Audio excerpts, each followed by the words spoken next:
Business. What happened to my business? Having a financial issue, production issue, planning issue, dispatch issue, customer problem, employees problem. There are a lot of problems we are facing. We do not have a time for the family and the friends. This is happened because we do not have a proper structures planning, proper roadmap and blueprints to and proper modeling of our business. And this is the reason in which we are facing the problem. Do you want to make your business in autopilot mode?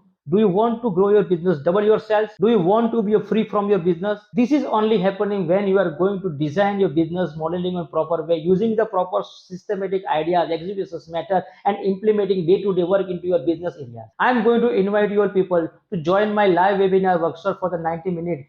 In this workshop, I am going to dictate you what are the steps and strategy in which you are going to grow your business, how we are going to put your business into the autopilot mode, how we are going to make your sales double than your expectations, how we are going to become free from your business. So what you are waiting for? Join this workshop now. Hi, I am Dharmesh Gajjar, international business coach and management consultant, having a more than 50 years of experience and more than 5,000 investor connections. So what you are waiting for? This workshop will change your mindset as well as your business mindset. So join now.